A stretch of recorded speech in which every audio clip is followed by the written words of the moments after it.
Hey guys, welcome back. So I have officially been vlogging for a month, 31 days. Today is the 31st day.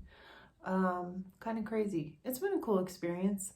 Um, I have a few of you guys out there watching. Thank you so much. But anyway, today I said I was going to do a recap video. So for anyone that's like not that stumbled upon this video somewhere along the line and might be interested in knowing more but don't want to watch all the other videos. I had my first severe psychotic break when I was 16 years old. I was misdiagnosed with schizophrenia, hospitalized for about a month, and then released and then put on several different medications. Had a severe allergic reaction to these medications, landed back in the hospital, in the ER this time, and in a hospital bed for 2 weeks, fed intravenously, because I almost died from the allergic reaction.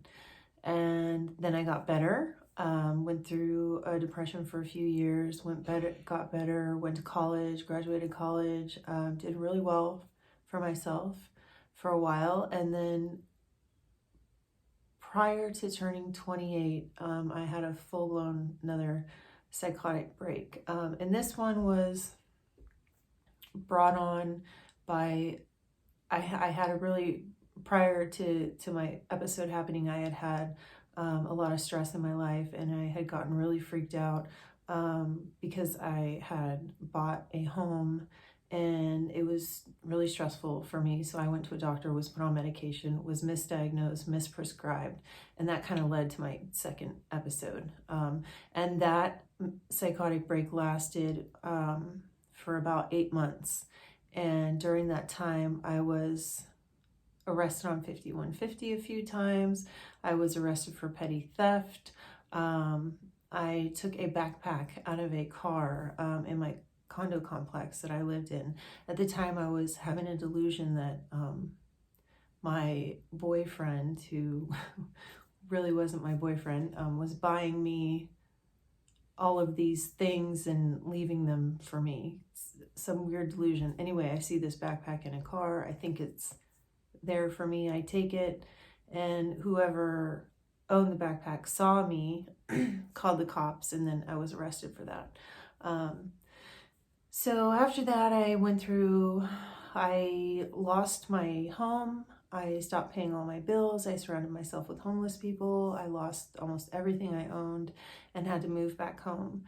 And then I moved home for about 8 months, was severely depressed at this time, and suicidal for about 6 months.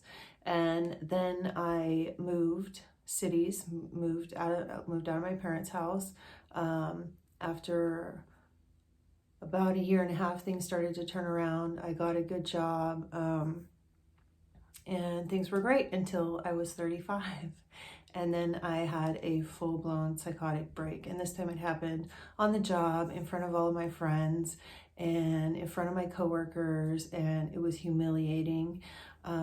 And this time I also lost my cat that I had had for 5 years or something like that, who I really loved, but I took him with me from Santa Monica, where I lived, all the way to San Diego in the car with no carrier, and ran out of gas and abandoned my car and my cat in it right next to a coyote-ridden hills, where cats were getting eaten all the time. So I don't know if he even survived. So I recovered from that, went back to work, and was finally, because in order to go back to work, I had to see a doctor and get medicated. Magically, I didn't lose my job. There's a lot of other details in there. But I went back to work, and then was severely depressed for another 3 years, suicidal pretty much every day for 3 years about. And then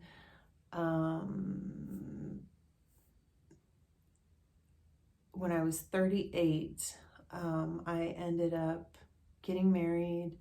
I had started a job that things started to turn around. Things were really starting to turn around and get better. And then I had another full-blown psychotic break right after my wedding. And this one lasted a year. So that was the year that I've kind of been talking about all month. But yeah, so you're up to date pretty much. I talked a lot about my court case and everything like that. And from here on out, I want to talk more about like, you know, what's happening now and like how all this stuff has affected me. But anyway, that's that. Thank you for listening, and I hope to see you tomorrow. Have a great night. Bye.